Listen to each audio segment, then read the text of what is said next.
Bonjour à tous et à toutes, c'est Paul pour vous présenter une fois encore un Ça part en sucette. Parce que faut dire aujourd'hui, encore une fois, ça va partir en sucette. Oui, parce que j'ai envie de parler des bryophytes.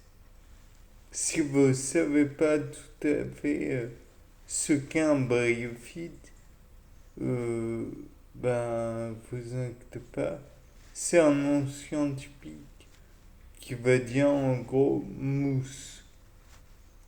Ça désigne les mousses. Après, il est vrai que, bon, c'est pas spécialement intéressant pour certains. Mais imaginez le potentiel. Vous avez des mousses qui se développent rapidement et facilement car elles peuvent se disséquer dans le sens où vous pouvez prendre une mousse et en prélever un morceau, vous le déposez correctement sur une autre surface et ça reproduira au bout de quelques temps une nouvelle mousse.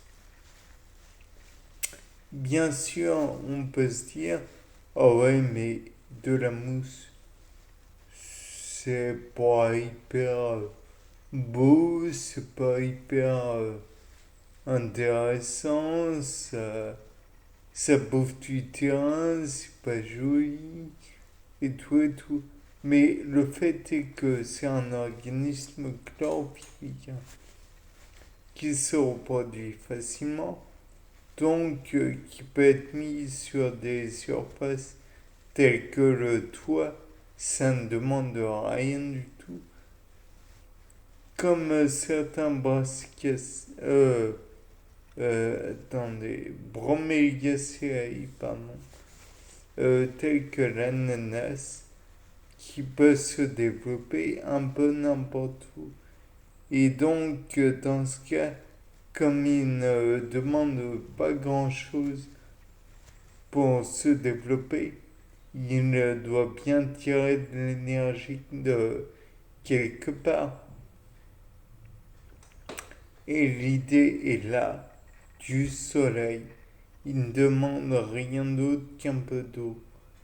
Donc, imaginons que l'on arrive à puiser l'énergie contenue dans le bryophyte, on pourrait éventuellement faire des panneaux solaires à base de bryophyte, ce qui pourrait éventuellement être intéressant, puisque je vous le dis, tout le monde le sait, les panneaux solaires que l'on a actuellement, le problème, c'est qu'ils ont une durée de vie pas courte, mais pas très longue.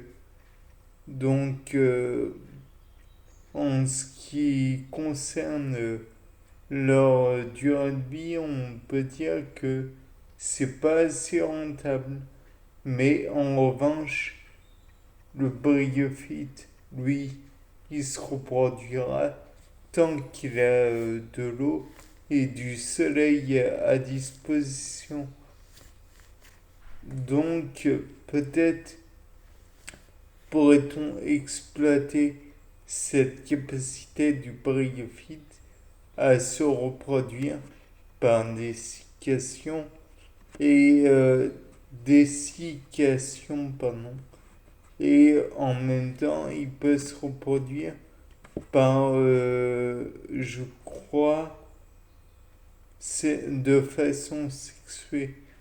Donc, le premier, la façon dessiccation, ça pourrait être je prends un petit bout et j'en mets quelque part pour produire une étendue.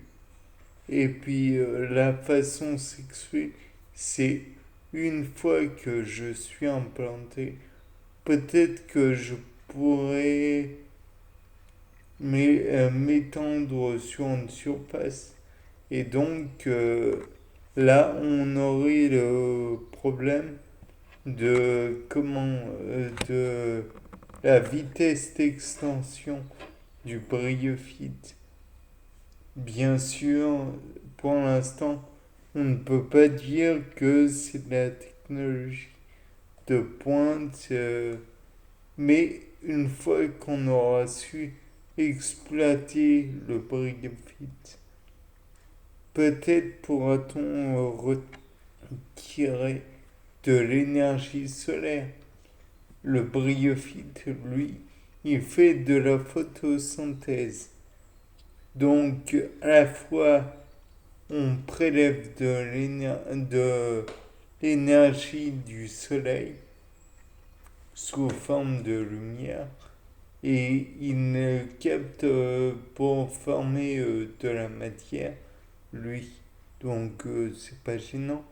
Et en même temps, il prélève du carbone de notre atmosphère qui est sous forme de dioxyde de carbone.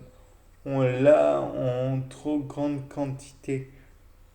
Donc l'un dans l'autre, le bryophyte, c'est un bon plan. Sinon, il y a aussi le lichen. Lichen qui est une symbiose entre un champignon et une algue. On pourrait se dire, ah oui, mais une algue, ça vit dans l'eau. Et un champignon, ça n'aime pas la lumière. Oui, mais c'est une symbiose. Donc, l'organisme en question supportera plus facilement la déshydratation due au fait que c'est un champignon et arrivera à supporter la lumière due au côté algue. Donc finalement, c'est un échange de bons procédés, on va dire, entre les deux, qui pourrait permettre aussi un, un genre d'extension plus rapide, puisque le champignon est très fort pour faire du mycélium. Le mycélium, très grossièrement parlant, ce sont des filins racinaires. Ne me faites pas dire ce que je n'ai pas dit. Le champignon n'a pas de racines pour autant, mais ce sont des filaments qui lui serviraient éventuellement de racines afin de colporter d'autres individus plus loin afin qu'ils trouvent un milieu adéquat à son développement. Ce qui serait pratique puisque, encore une fois, il reproduirait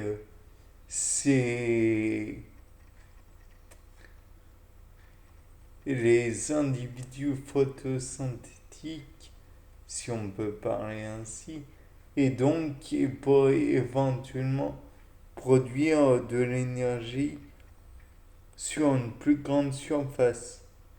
Bon, peut-être que ça vaut quelque chose, peut-être pas.